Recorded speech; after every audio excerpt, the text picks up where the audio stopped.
আজকে এখানে আসতে দেন নাই। আমার স্টুডেন্টরা আজকে 100 থেকে 200 থেকে 300 স্টুডেন্ট আজকে এখানে থাকার কথা। আপনি যেভাবে থ্রেট দিয়ে ওদেরকে ঘরে আটকিয়ে রেখেছেন, কয়দিন ঘরে আটকিয়ে রাখেন আমি দেখবো। 1 দিন, 2 দিন, 3 দিন, 4 দিনের দিন ওরা বের হবে। হাসিনাকে বের করার জন্য যেভাবে বের হয়েছিল, আমার ছাত্ররাও একদিন আমার পাশে আসে দাঁড়াবে। ওরা আমার প্রতি কি পরিমাণ সহানুভূতিশীল, ওরা আমাকে কি পরিমাণ ভালোবাসে, সেটা আপনার কাগজ দিয়ে, আপনার কথা দিয়ে, আপনার প্রেস কনফারেন্স দিয়ে আমার প্রমাণের দরকার নাই।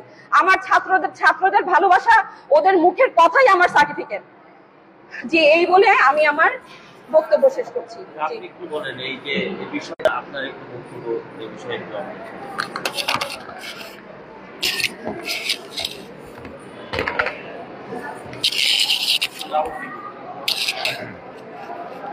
বিসমিল্লাহির রহমানির রহিম।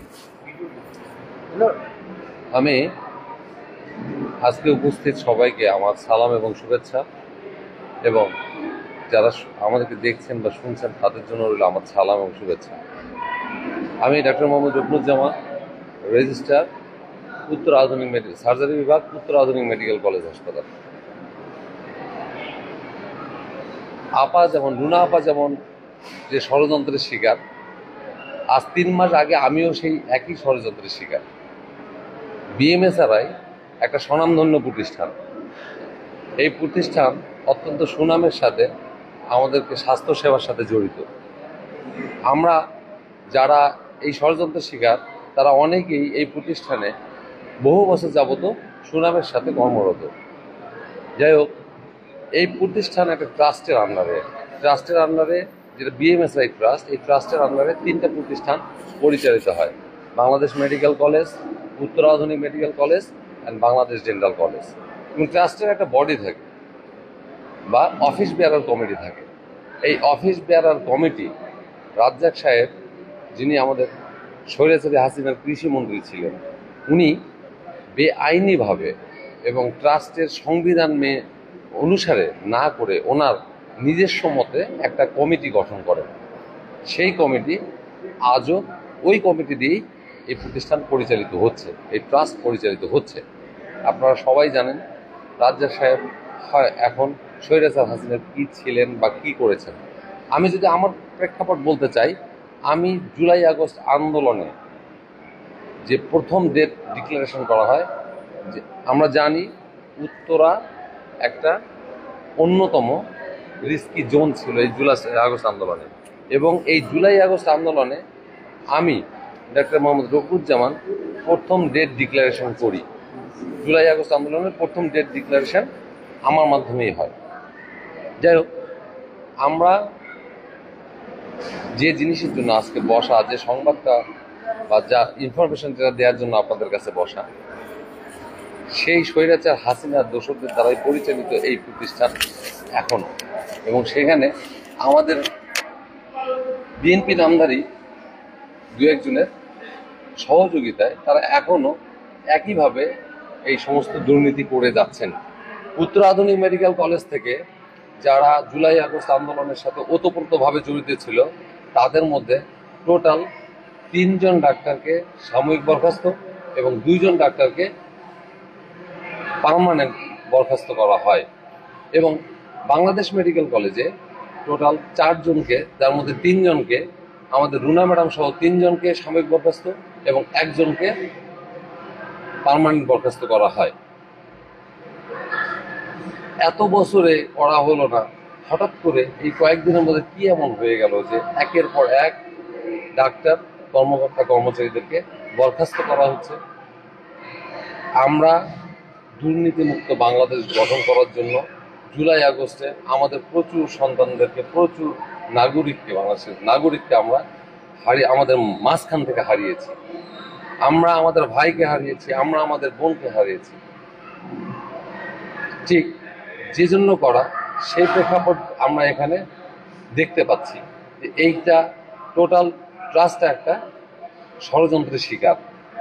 এখনো কাগজে কলমে কৃষিমন্ত্রী রাজ্জাক হাসিনার দোসর, উনি এখানকার চেয়ারম্যান, এবং ঠিক সেই সময় উনি ট্রাস্টের নিয়ম অনুসরণ না করে হাসিনা যেভাবে দেশ চালাবে সেভাবে এই ট্রাস্ট চলবে, এর বক্তব্য উপস্থাপন করে উনি যে কমিটি গঠন করে, সেই কমিটি এখনো বিদ্যমান। আপনারা হয়তো জানেন তার সিলেকশনে যিনি এখানে অনারারি সেক্রেটারি হিসেবে দায়িত্বে আছেন সে মেজর জেনারেল রফিকুল ইসলাম। এই মেজর জেনারেল রফিকুল ইসলাম উনি আমরা সবাই জানি যে পিলখানা হত্যাকাণ্ডের বিচারিক আদালত 3 এবং 7-এর উনি প্রধান বিচারক ছিলেন। উনি যেমন ওনার কারণে যেমন অনেক জওয়ানদের অনেক বছর তার বিচারের প্রেক্ষাপটে জেলে কাটাতে হয়েছে, সংসার ছেড়ে ভাই বোন ছেড়ে জেলের ভিতরে বছর পর বছর থাকতে হয়েছে। উনি কি মনে করছেন যে এই প্রতিষ্ঠান উনি ওইভাবেই রাখবেন? আমরা দুর্নীতির বিরুদ্ধে আমাদের সবসময় সোচ্চার ছিলাম, আছি, থাকব। আমরা দুর্নীতিমুক্ত এবং সংবিধানের অনুসারী, সংবিধানের বা আইনের শ্রদ্ধা সহকারে আমাদের এই প্রতিষ্ঠান পরিচালিত হোক আমরা চাই।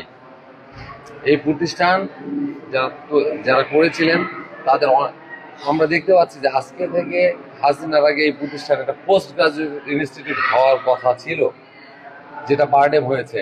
বাট তারা তাদের দুর্নীতি এবং তারা তাদের নিজেদের এই কার্যকলাপের কারণে এই প্রতিষ্ঠানটা আর সেই পর্যায়ে পর্যন্ত নিয়ে যেতে পারেননি। এটা আমাদের ব্যর্থতা।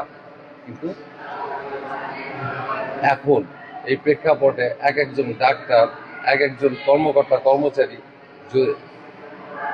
অকুতভয়ে এখানে কাজ করবেন, সেই পরিবেশটা ওনারা নষ্ট করছেন।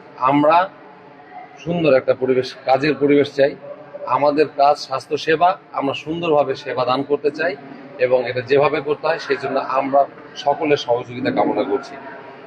এবং আমাদের যাদের বেতন বন্ধ আছে, যারা সাসপেনশনে আছেন, যাদেরকে বিভিন্নভাবে হয়রানি করা হয়েছে, অতি শীঘ্রই এই সমস্ত জিনিস ঠিক করাপূর্বক আমরা চাই যে আমাদের এই কমিটি যেন ট্রাস্টের নিয়ম অনুসারে যেভাবে হওয়া দরকার ঠিক দুর্নীতি ছাড়া আমরা সেই প্রতিষ্ঠানে আশা করছি।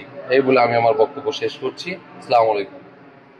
ধন্যবাদ। আমরা এখন আমাদের আগামী 24 ঘন্টার মধ্যে যে আলটিমেটাম দিয়েছে, 24 ঘন্টা পার হলে আমরা আশা করছি যে প্রধান উপদেষ্টা, স্বাস্থ্য উপদেষ্টা, ঢাকা বিশ্ববিদ্যালয়ের ভিসি সহ সবার কাছে স্মারকলিপি দেবেন। এ বিষয়ে আপনি আপনার শেষ বক্তব্যটা আমাদেরকে একটু বলুন। জি, অবশ্যই।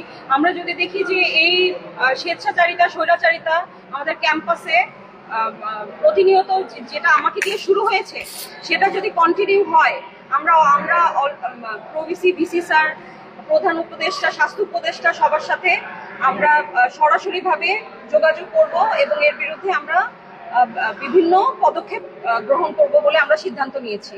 আমরা এভাবে দিনের পর দিন কোনো স্বৈরাচারী দুঃশাসনের মধ্যে বাংলাদেশ মেডিকেল কলেজকে আমরা এবং বিএমএসআরআই প্রতিষ্ঠানকে আমরা এভাবে ধ্বংসের মুখে ঠেলে দিতে পারি না। এভাবে ইচ্ছাকৃতভাবে কাউকে চাইলেই হেনস্থা করা যায়। এটা একটা মানবাধিকার লঙ্ঘন। এই মানবাধিকার লঙ্ঘন নিয়ে এই যুগে কোথাও এই বাংলাদেশ মেডিকেলের মতো প্রথম স্থাপিত বাংলাদেশ মেডিকেলের মতো একটা প্রাইভেট মেডিকেল কলেজ এখানে কেন একটা প্রত্যন্ত অঞ্চলে একটা প্রাইমারি স্কুলেও এখন এই 5ই অগাস্টের পরে এই চর্চা থাকতে পারে না। এটা যদি থাকে, এই জুলাই 24 আন্দোলনে আমরা যে 1500 শহীদ আমাদের সন্তানদেরকে হারিয়েছি, তাহলে ওদের রক্ত বৃথা যাবে।